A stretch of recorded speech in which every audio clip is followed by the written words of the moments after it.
What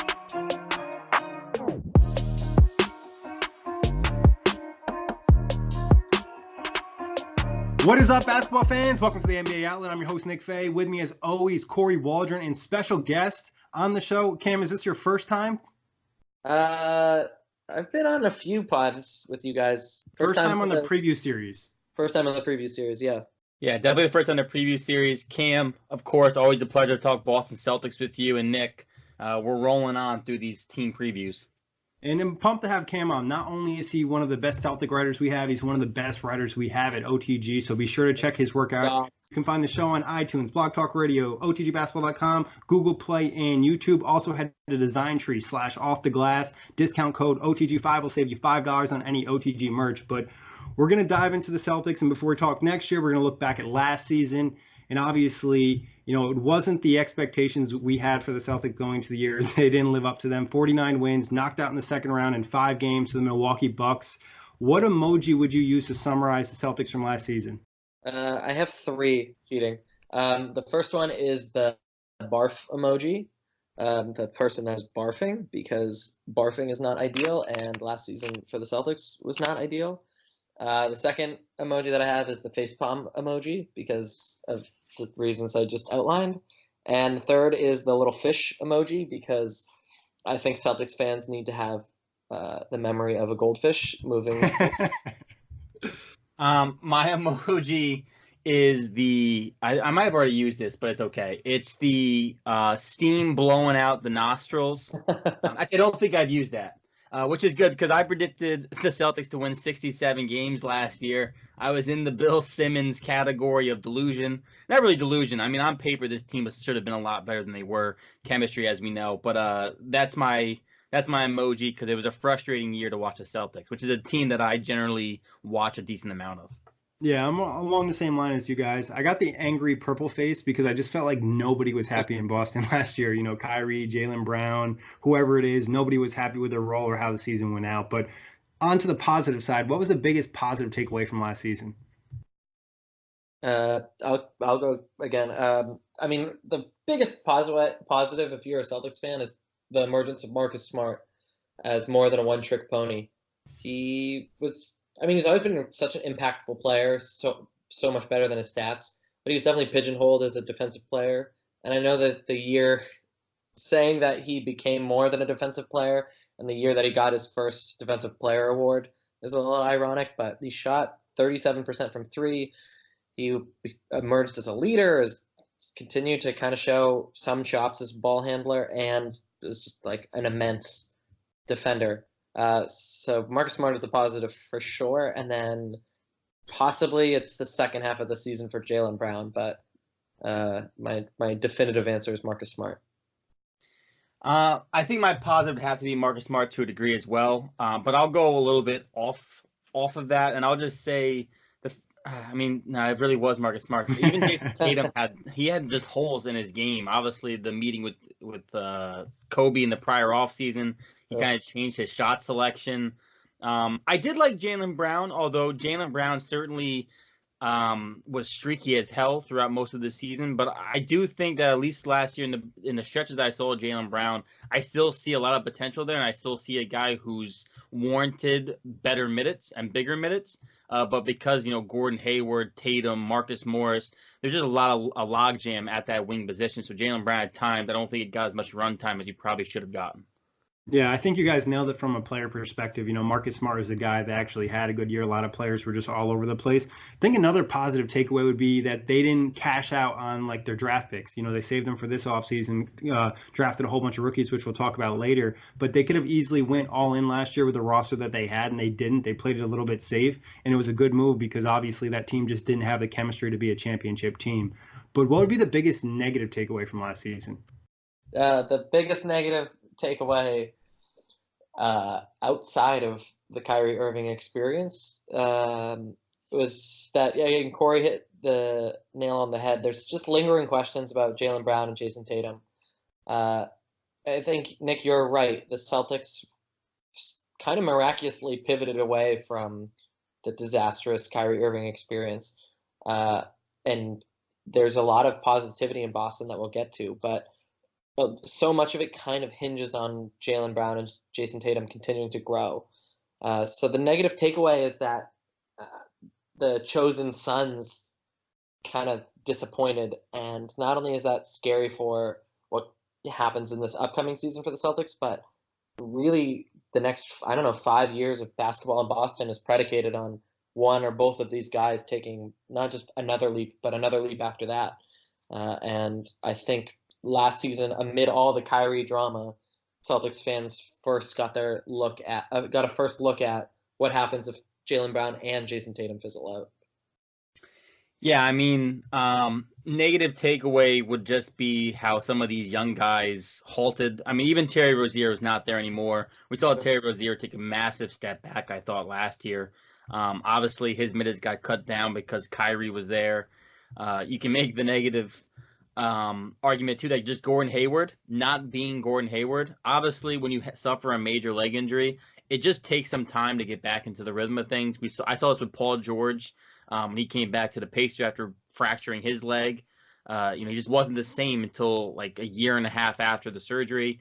And Hayward, for a lot of the year, Brad Stevens certainly tried to get him into the offense, tried to push feed him some touches to get him going. And that has even been, cited as something that irritated some other guys on the roster, Kyrie Irving in particular.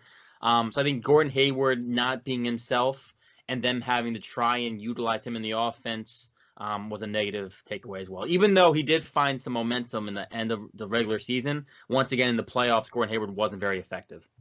Yeah, once again, you guys nailed it. I mean, the chemistry was a major issue across, different players on the team, from Kyrie Irving to Jalen Brown to Marcus Morris. Just guys weren't getting along. The group just didn't really gel. And like you said, with Jalen Brown and Jason Tatum, they were just kind of sporadic. There were still moments during the season you're like, oh, man, this guy's going to be an all-star. He's so good. And then they obviously still can be that player. But right now it's just a little unsurety with who they are moving forward. Hopefully this season changes that, but I think that's the biggest negative takeaway. Now, moving forward to next year, looking at the OTG power rankings via our staff, they have the Celtics coming in at number 10. Do you guys think this is a fair ranking, too high, too low? What do you think? Well, first, I just want to curse Drew Hanlon a little bit for ruining Jason Tatum last season. Kory, do you want to take this one first because you had a hand in the logic behind these rankings? Sure, I'll go first on this one. I think it's fair, and I'll say it's fair because I do think, yes, Kemba is a lesser of a player than Kyrie, but I do think Kemba fits in with the Brad Stevens system the Boston Celtics are going to try and run this year a lot better. More of a team guy than an eye guy. I think Tatum and Jalen Brown being in bigger roles will help them, or Tatum in the same role and Jalen in a bigger role will help. My one issue is the center position for this team.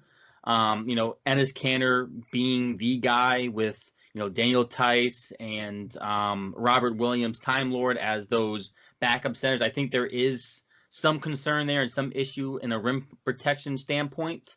So I think this is fair, but this Celtics team, I think, there's room of improvement at the center position that I think can elevate this team slightly farther. So I think their guard position is solidified. I don't disagree that there's problems down low, and I actually do have some hesitation that Kemba could be a good stats, bad team, perennial kind of guy. In trying to assess if number 10 is fair or not, the first place I went was, and I want to open this up to you guys, if the Celtics played in the Western Conference, would they even make the playoffs? Yeah, I think they'd still make the playoffs. I think they'd probably be bottom in the West. And I think 7-8. Yeah, and with this ranking, if you really look at, we have the luxury of looking at all the teams in this range. Cam, you don't. So just to give the listeners an idea, at number 8 is the Blazers, number 9 is the Warriors, number 10 the Celtics, 11 Pacers, 12 Nets, 13 Raptors, 14 Spurs. So it's like a lot of teams in this range. There's just a lot of question marks. You look at the Warriors. What about the whole Klay Thompson coming back? D'Angelo Russell going to fit? We mentioned the Celtics. They'll have the issue at center position, really dependent on a lot of young guys. Pacers are worrying about Victor Oladipo. The Nets are bringing in Kyrie and a whole bunch of different pieces. And then even if you get down to 13, you have the Raptors. They just lost Kawhi Leonard. And at 14, the Spurs, we don't really know what to expect because they're hoping DeJounte Murray can come back and be a splash. So I looked at it and I was like, oh, the Celtics probably should be lower. But then when you look at the teams in the range, I think they're right in the right range considering all these teams. Yeah, I mean, despite everything, I think you're right. They have fewer question marks. They have a lot to figure out. But then I think if we're just considering where they'll fall in terms of wins at the end of the season, which I know we'll get to, they have every reason to sprint throughout the regular season, and a few of the teams that you just identified will kind of assuage their way through to the spring. So yeah, probably. So to answer your question, probably 10 is right around the right range, but unfortunately, as of someone calling in from Boston, it could be closer to like 15, 16, and I wouldn't be shocked.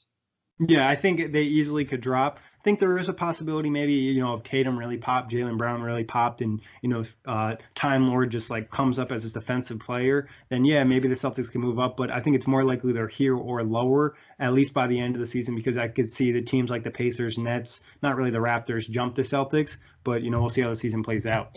Put in perspective, 10 on these rankings puts the Celtics as third in the East behind only the Sixers and Bucks. Yeah, that's fair. And I think, like we said, the Celtics, Pacers, Nets, and Raptors are kind of almost all in the same range, depending on how you view the Raptors. I know I'm not quite as high, but a lot of people are. I think the Celtics, Pacers, and Nets will really be competing for that 3 and 4 seed. Yeah, it's easy to get excited if you're looking at how the Celtics reloaded after the Kyrie Irving thing, and then it's easy to also be pessimistic. Yeah. There's so much riding on. They're the 5th youngest team in the league now. So they're riding on the curtails of kind of optimism. And then they do have a great player-focused coach who is Brad Stevens' entire experience in the NBA has been taking players like Jordan Crawford and turning them into borderline stars. So I think sticking with 10 feels like a safe choice. Yeah. And talking about that, all the young guys, and Brad Stevens obviously is a big year for him, but they brought in a lot of rookies. Romeo Langford, Grant Williams, Carson Edwards, Tremont Waters, and Taco Fall. What do you guys like about these rookies? Taco Fall's not on the team yet. Oh, okay. Well, they drafted him, so possibility to the 2-way contract, or maybe he doesn't make the team. Yeah. I don't know. That's, again, we're identifying a possible 3 seed in the Eastern Conference, and you just listed off a third of the roster as being like teenagers or in their early 20s. It's great. They're really interesting players. I think Langford is particularly intriguing just because I don't see him talked about that much, even though he went 14th. Carson Edwards and Grant Williams have been really exciting to follow as a fan. But at the end of the day, there's such big question marks because they're rookies and they may be asked to play big minutes depending on we'll get to the starting lineup and kind of how the roster shakes out. Yeah, so normally when it comes to this portion of the show, I don't know a ton about rookies. I will say that Carson Edwards is a guy that I'm completely on board with, and I hope he pops off. I hope he gets playing time. Guy who played with Purdue, had a very nice tournament run. Is instant offense, showed some of that in Summer League. Again, Summer League you take with a grain of salt because a lot of these guys will never touch an NBA court. But Carson Edwards definitely showed flashes of being a scorer. He has that little guy mentality, not that he can replicate what Isaiah Thomas did in his years as a Boston Celtic, but he has that sort of chip on my shoulder attitude to him. So I think Carson Edwards is the guy that I definitely have my eyes on. Romeo Langford, there's certainly potential there, but I like Edwards from like a boom or bust perspective, and then Taco Fall if he makes the roster. I mean, that guy is really tall, but when I watch him, he's just slow as hell. Like I just don't think he's fast enough to play at the NBA level personally. But Carson Edwards definitely a guy I'm watching. Yeah, I think it would make sense to sign Taco maybe to a 2-way and kind of see what you got. I think you'd have an idea after one season with your organization if he's good enough to be an NBA player. But if you had told me in the beginning of the year, beginning of last season, that the Celtics were going to use all these draft picks, I would have been like, no way. So I think it's surprising they're coming in, but it works out perfectly considering they lost Kyrie and Al Horford. That's almost like a retool of young talent. And you don't expect all these guys to pop off, but if you can get, two of them to pop, then I think you're in a really good position. But moving on to free agency, talking about the big additions, Kemba Walker and Enes Kanter. Cam, were you happy when they kind of rebounded from Horford and Kyrie to grab these two, or is it like, oh, I wish they could have got more? This is great. We didn't think we were going to get anything. So I was in Cuba at the end of June and the first 2 days of July. So all of the lead up, I think there were whispers about Kemba to Boston, but really it didn't have any momentum before I went dark, just because I didn't use my phone when I was down there. So I got on the plane and through like crippled plane Wi-Fi, getting all the updates about what had happened in free agency. So I didn't even have like the lead up to kind of emotionally process it. I went to the University of Pittsburgh, so I'm not supposed to like Kemba Walker, but I do love New York point guards, and I love that good guy Kemba is just like through and through exactly that. Like he just seems like he has always been a positive force in any locker room he's in. He's undersized, which is scary. I don't know that much about his defense, and he's not proven himself to be a winner of any real consequence in the NBA, but he's also never played with talented players, really, except for one Al Jefferson season, maybe. So I was with my sister's fiance on the plane, and we had like a giggly little moment. But the more that I thought about it, the more that I ultimately will lament that I have serious pause. I think it's great because we've seen what Brad Stevens did with Isaiah Thomas and an undersized point guard that's really good in the pick and roll, and it was really fruitful. But at the same time, the Celtics are coming out of this just like chemistry nightmare, and Kemba Walker seems to be the polar opposite of Kyrie Irving in terms of teammate relations. So I think that's really exciting to break down as a Celtics fan. But short of Steph Curry, I can't think of an undersized point guard that like really instills great confidence. Because Kemba's not, as explosive as some other point guards of his stature. So I wonder if he'll be the closer for the team, which then goes back to, as excited as I am for Kemba, he can't do everything for the team. What are the Jays going to do? And then Kanter's a great dude, but like he is such a sieve on defense that I don't know that that's sustainable in a Brad Stevens system unless they retool and they just go bonkers on offense and hope to blow everyone out of the gym every night. So Kemba was a good signing because, not that I think Kyrie is obviously a better player, but you're losing one star point guard and you're still getting a star point guard to a degree, maybe, tier 2 to tier 3.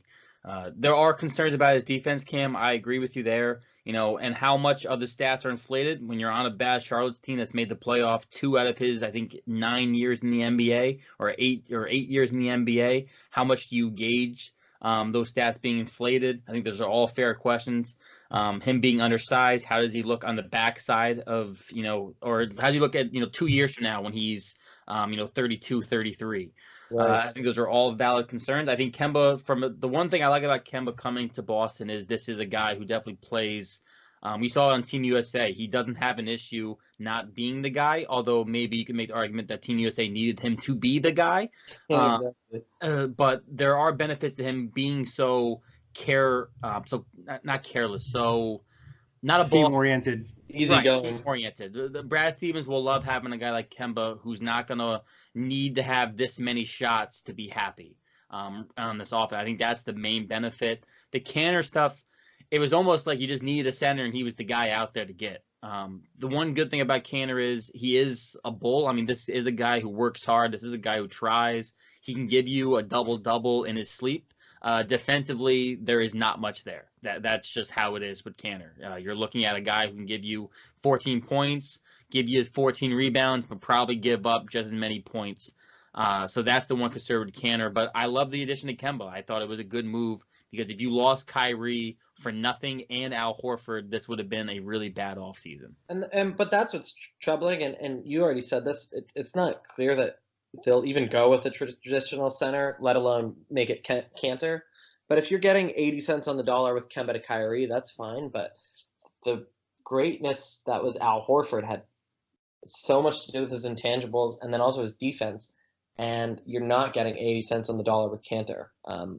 So I think Kyrie's raw output might not be as missed, but replacing, I don't know, Marcus Smart at center or Enes Kanter at center for Al Horford or in place of Al Horford, just it doesn't hold a candle, you know?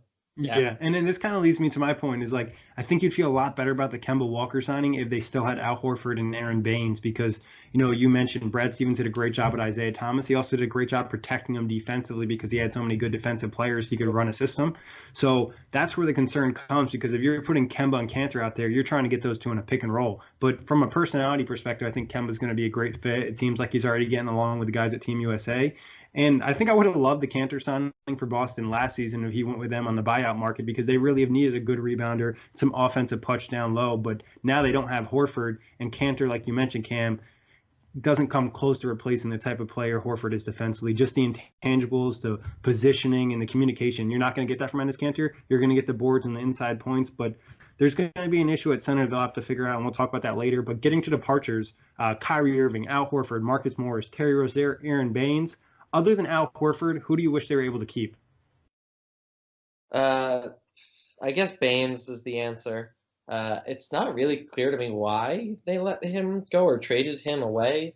I think Cap space, I would guess. Yeah, I think there are expectations for Al Horford and then also for the summer at large. I mean, that dirty laundry will get aired out throughout the season. But yeah, Baines was never really himself this past season. He was hurt, and then he wasn't, then he was hurt, then he wasn't. But to your point, Nick, just having a reliable bruiser a la Aaron Baines is going to be sorely missed because as much as Rob Williams has the athleticism, he is, I'm going to look it up right now, he's 20 years old. He was oh, that's a different Rob Williams. Are they related? This Rob Williams was born in 1997. He's skinny and he's unproven. So I'm gonna miss Aaron Baines. Aaron Baines. I think from a team standpoint, you miss Baines the most because if you're gonna lose Horford, you would like to still have the defensive force that is Aaron Baines down low, and obviously Baines became a 3-point marksman in the playoffs from the corner. So I think Baines. And I think he continued in FIBA. Like I think he's been knocking down threes for Australia. That's nice. I mean, that's Phoenix should be looking forward to that. And also, this is not a Phoenix Suns podcast, but I heard they might play DeAndre Hunter and Aaron Baines at the same time. So that's funny. But I think you miss Baines, but you know, if you're looking at another guy, like I liked what Marcus Morris gave the Celtics team. Obviously, he's somewhat of a hothead at times. You know, we had the Jalen Brown and Marcus Morris shoving match or yelling match on the sideline earlier this season. Marcus Morris is definitely a streaky shooter. Had some really nice moments offensively for the Celtics. A very good wing defender. So you might miss Marcus Morris to a degree, but that's only, in my eyes, if Hayward isn't Hayward. You know, if Hayward comes back and is 80 to 85% of who he once was, you're not going to miss Marcus Morris. But I think between Morris and Baines are the guys you miss. Yeah. Sorry, Kyrie. And Morris trailed off so much at the end of last season that, I mean, he really helped keep the Celtics afloat for stretches, but he wasn't an integral part of the team when they needed it most. Yeah, I think you're banking on one of the other forwards to step up and kind of give you the replacement of his production, but they really don't have anybody that can replace Aaron Baines, like Cam pointed out. But moving on to next season, what would be the biggest X factor for this team? Non-specific player, and it can't be health. Kory, you want to go first? Yeah, go ahead, Cam. What do you got? I put down continuity and chemistry.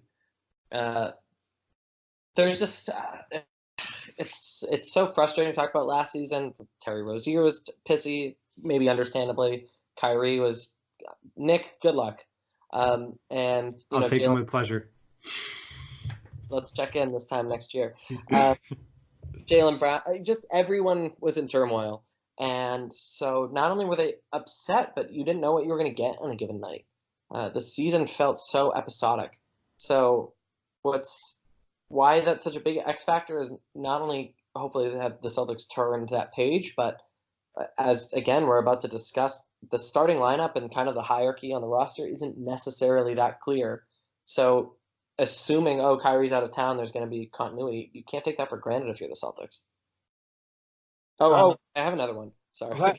The other biggest X factor is the rest of the Eastern Conference because we all have penciled in that the Bucks and the Sixers are going to be the top dogs, and that seems pretty fair. But between the Pacers and the Nets and maybe even the Heat and the Magic, it's not clear to me anyways how things are going to shake out and where the Celtics will find themselves, not necessarily in the standings, but just in terms of talent and how good they are at winning high-level basketball games. So the Celtics might have great continuity and they might have great chemistry and totally put last season in the rear view, but if the rest of the Eastern Conference is on their game, it might not be all that meaningful for the Celtics. So those are my two X factors, which I know is antithetical to what an X factor is. It's okay. That second one is really interesting, and we've been lucky to have a lot of good X factors via our guests. But what do you got, Kory? I had chemistry, but I'm going to go a different route. So I'm going to go with Brad Stevens. Cool. Obviously, Brad Stevens became like boy wonder. His first couple of years in the NBA, fantastic out of timeout coach. Scorn in your voice, Kory. What happened? I said I sense some scorn in your voice. Last season was rough for Brad Stevens. It was the first time he had to really deal with an ego, and which was Kyrie Irving. Not just an ego, but just the turbulent, wishy-washy attitude that is Kyrie Irving. Where on, any given week he can be checked in, and any given week he can be checked out. And that was tough for Brad Stevens. Brad Stevens wanting to try and get Gordon Hayward, who they're paying all this money to, brought into the offense to get him going, having to try and balance all these young guys who had just the year prior gone, toe-to-toe with LeBron James in the Eastern Conference Finals. There was a lot of egos and personalities to manage on the Celtics team, which I thought he struggled with, which isn't a bad thing, I think, because I think it's, at the end of the day, a learning experience for Brad Stevens, who those first early years had, those rebuilding Celtics teams, which really just exceeded all expectations with Isaiah Thomas, Bradley and Jay Crowder and Horford those first couple of years. This year, how does he manage Kemba Walker? How does he manage these young guys who, once again, will have bigger roles within the offense? How does he manage Gordon Hayward another year after surgery? And how does he balance the center question that we have? Is it Canner? Is it going small? Is it Robert Williams? Is it Daniel Tice? How does he plug in guys to give this team the best chance to win on a nightly basis? And does he get back to that, this is a top 3 coach in the league status? Yeah, that's another great one, Kory. And I think you look at coaching as a big X factor this year because there's so many young players on the roster, and a lot of people believe, Brad Stevens coaches best when he can actually coach, and that's when you have younger guys around. For me, I'm going to go with the progress of the young players, specifically Jalen Brown and Jason Tatum. You look at that young core, as I think, Cam, you said, the Jays. Do they take that next step together? Are they that duo that is going to bring the Celtics to be a playoff team for the next 5 to 7 years? How much progress do you get from these rookie players? Does Robert Williams turn to be a great center that they can use and they don't have to worry as much about Enes Kanter being there? So I think the development of the young core is really going to be a crucial part of this season. Now, who do you guys have for the opening night starting lineup? I have Kemba and Smart in the backcourt. I have Tatum and Brown kind of as that 3-4 wing hybrid. And then I have Kanter as the starting center, despite everything that we just said. I have the same one. Yeah, I have the same one as well. Yeah, the whole suggestion that just put your 5 most talented guys out there, meaning that Hayward in this scenario is coming off the bench, is a smart one.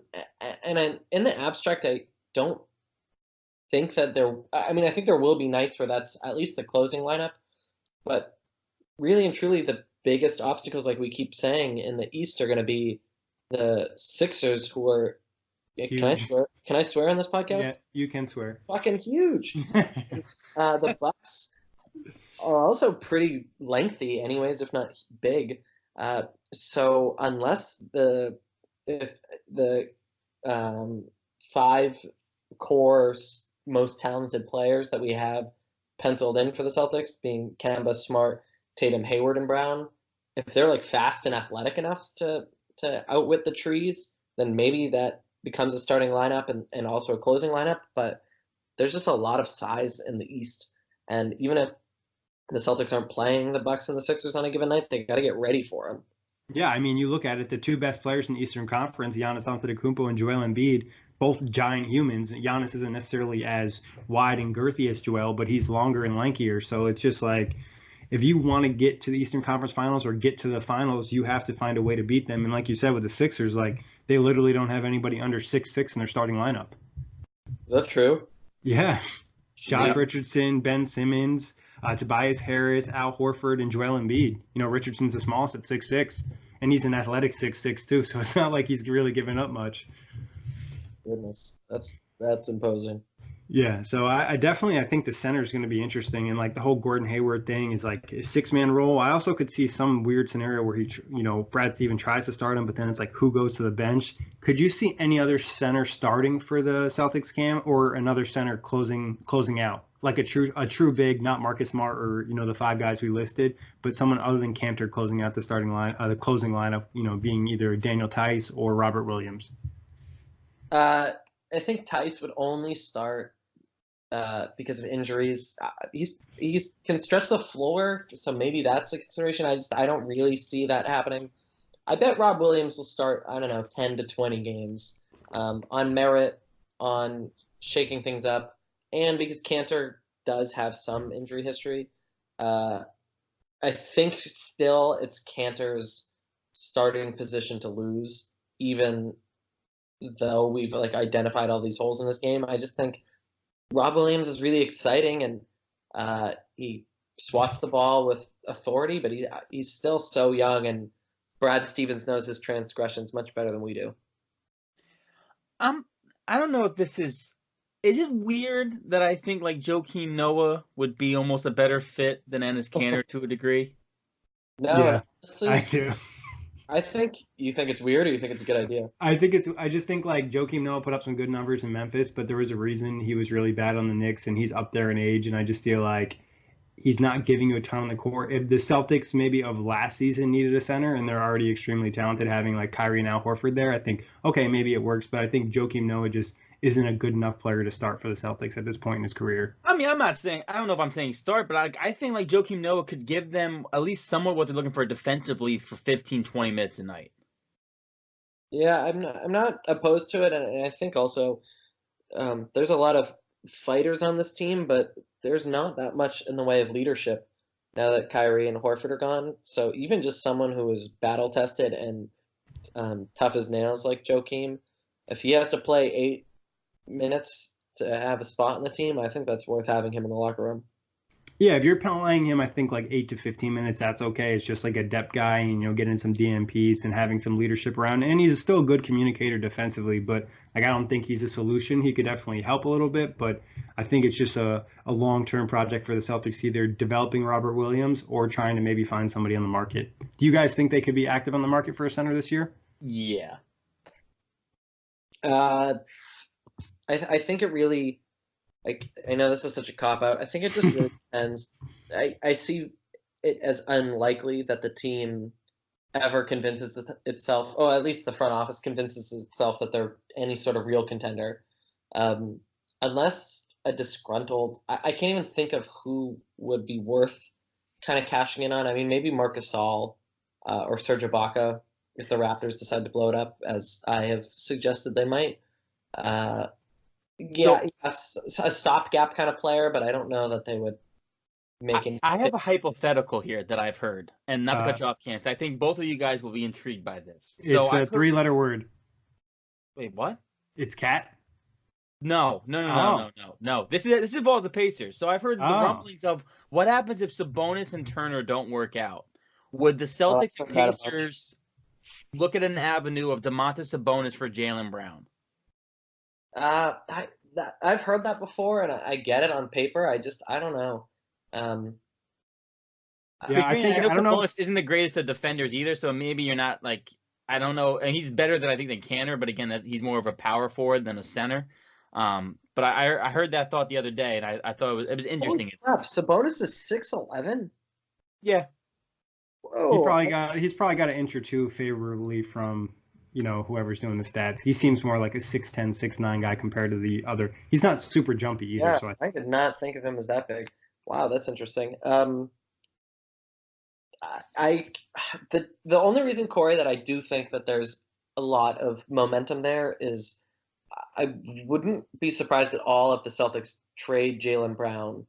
That's my feeling. If anyone gets traded, I feel like it's going to be Jalen. Contract up. Right, his contract's up.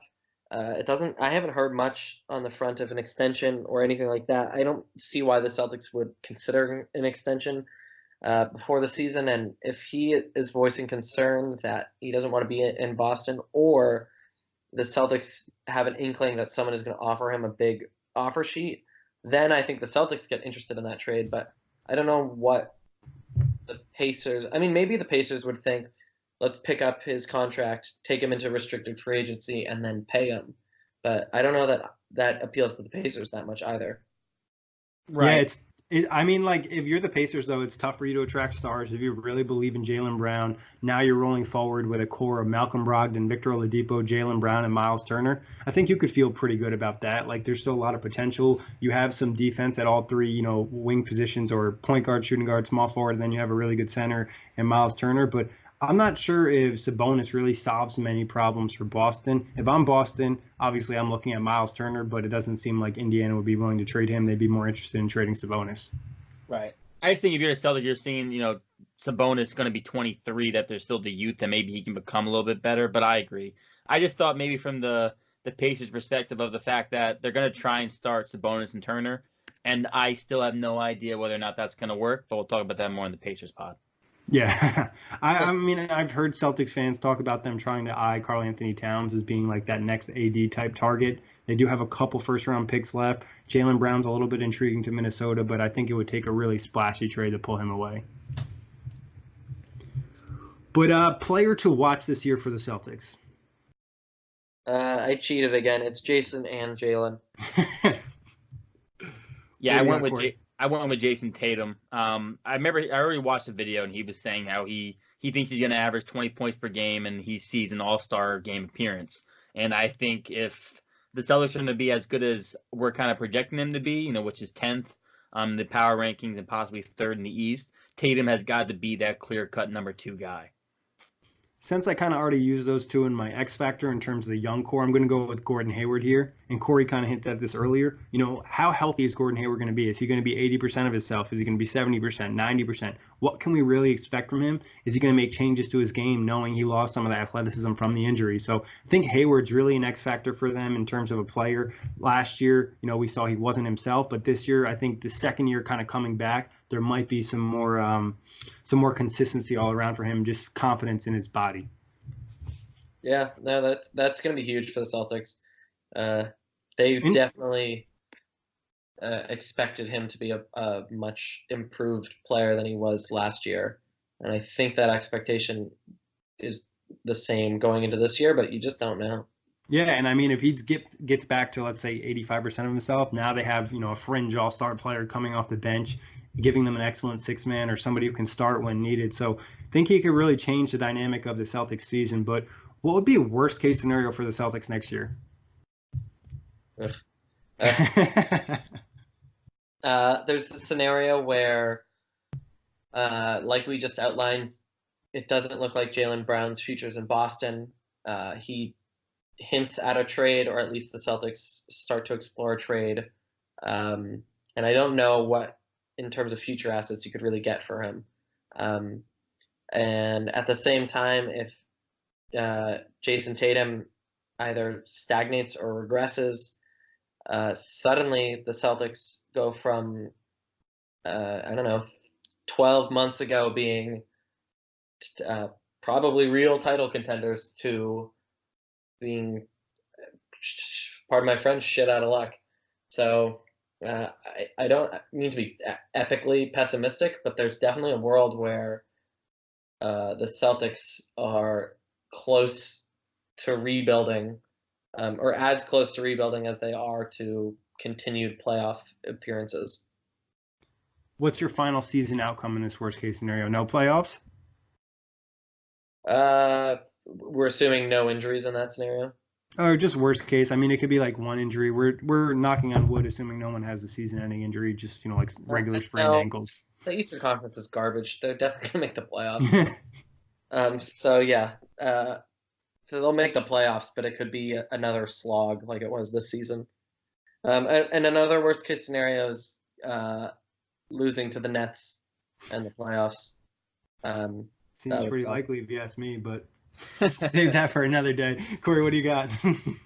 Worst case scenario, I have the Celtics as worst case scenario being right around 500. That's maybe them having no interior defense and that being a real issue against some of these bigger squads in the East.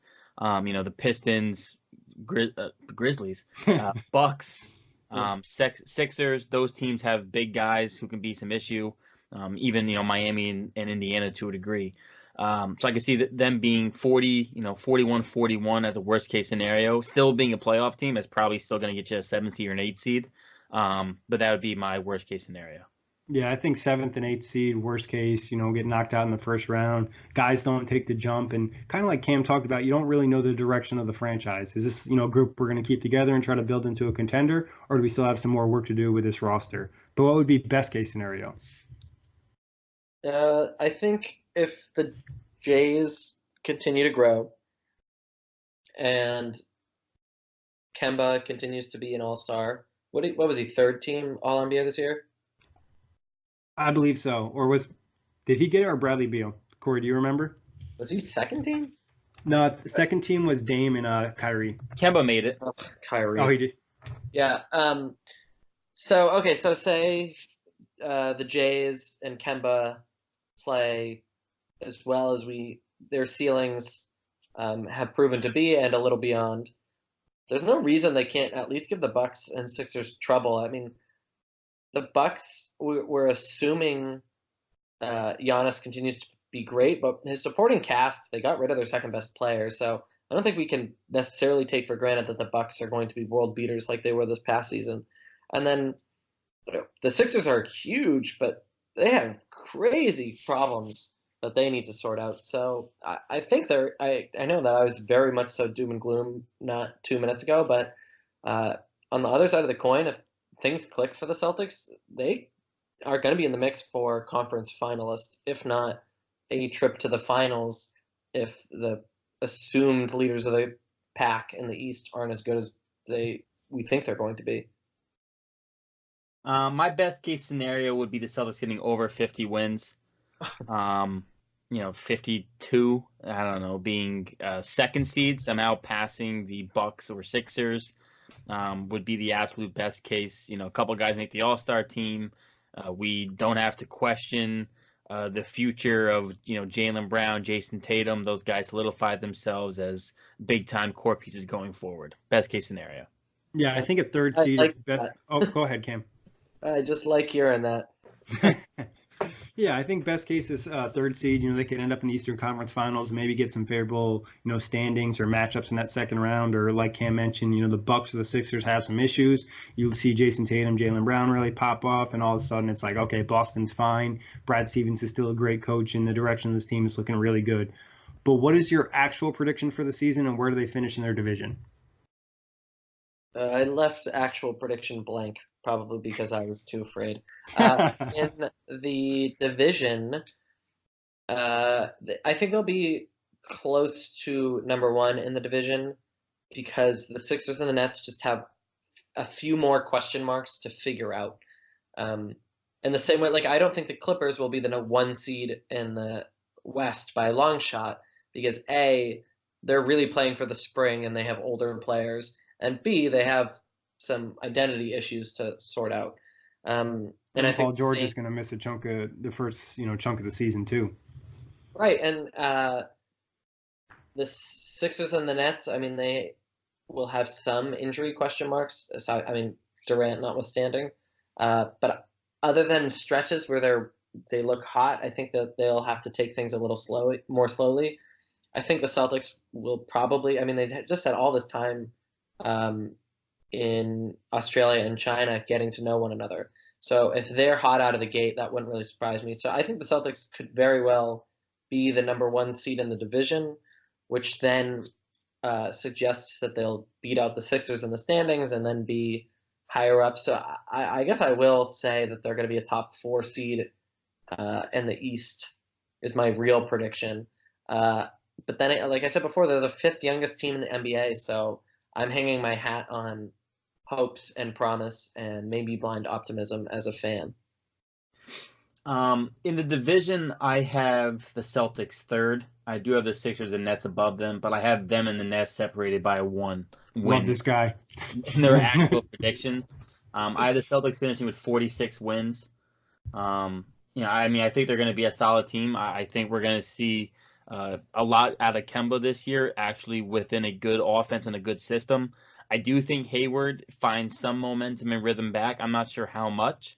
And I do think some of those young guys pop off. My real concern is, as Cam mentioned, this is a very young team, and I really just can't get over the rim protection and interior defense. It's a big concern in my eyes. Yeah, I'm around the same mark as you, Kory. I think I have 47 wins, 3rd in the division, 2nd round exit. And I think you look at the big question mark being, like you said, the youth on the roster, it's probably going to be inconsistent. You kind of worry about it a little bit going to the postseason. And then at that center position, they literally just don't have rim protection other than Robert Williams. And you put him out there, and like Cam mentioned, he's still young. He's showing flashes, but he's not quite there yet. If he can pop off and become a rim protector, that'd be huge. But right now, I don't think they have really any paint protection. Not that Al Horford was a crazy rim protector. He just understood body positioning and just make it as difficult as possible on the offense. But do you guys have any other thoughts or questions for the Celtics before we get into League Pass? No, I mean, it's really choose your own adventure as a Celtics fan. You could be really optimistic or you could be really pessimistic, and probably both points of views are valid. Fair. Kory, anything from you? No, I'm interested to see how the new guys fit in, or how Kemba fits in more in particular, and Carson Edwards. There's some intriguement with the Celtics team. I actually think they're going to be a lot funner to watch, minus having Kyrie Irving and Al Horford. Whether or not that makes sense to Celtic fans, I don't know, but I'm more intrigued this year than I was last year, I think. I think you could see the offense pop more, and defensively they'll be worse, so that's kind of a more exciting brand of basketball. Who do you guys think is going to have a bigger improvement this year? Not who's going to be the better player, but who's going to improve more this season? Jason Tatum or Jalen Brown? Whoa, interesting. I'm going to say Jason Tatum because the best of Jalen Brown is really damn good. He has been a top contributor in an Eastern Conference Finals team. Actually, Tatum was really good too that season. Damn. Yeah. I jokingly like to imagine Jalen Brown as the next Kawhi Leonard, so I'm gonna say Jalen Brown. I'll say Jason Tatum. We saw Tatum dunking on LeBron and the kind of coming into his own with the slight step back in his sophomore year. Kind of has him bound in my eyes for a big junior year. Yeah, I'm going to go with Jalen Brown because I think Tatum will be the better player at the end of the season. But I think Jalen Brown's season last year was so sporadic, and a lot of it was due to minutes and not really knowing his role. Having less players involved and having a bigger role probably in the offense, I think will allow him to take that bigger jump because we know he's good defensively. But I still do expect Jason Tatum to have a really good year. But I don't think he was quite as bad as people made it seem last season. Yeah, he had moments where he just wasn't effective and he was shooting bad shots, but he still was very good for a sophomore player. But getting into League Pass, how would you rate the Celtics 1 through 10? I gave him an 8. I mean, there's a lot of national interest in these players, especially following the FIBA run. I think that they're going to be offensive dynamos. And I think that they're going to shoot people out of the gym on some nights anyways. I have the Celtics as a 7, which is decently high for my rankings. I think there's intriguement. I'm interested to see some of these young guys and how they develop. I think they're on the upper echelon of League Pass teams. As I typically do, I fall in between, the guest and Kory, so I'm at 7.5 here. Like you guys said, there's going to be really fun moments, young team, not a ton of defense. I think that makes an exciting brand of basketball from a fan's perspective. But what TV show would you compare to the Celtics? Now, Cam, this can be based off of watchability or the show's plot could kind of compare to the Celtics season, or it could be both. Yeah, no, I have the correct answer. The Celtics' upcoming season is Game of Thrones immediately after Joffrey died. Game of Thrones. You're sick. You're sick. You're sick. I can't wait for that Celtics Nets playoff series.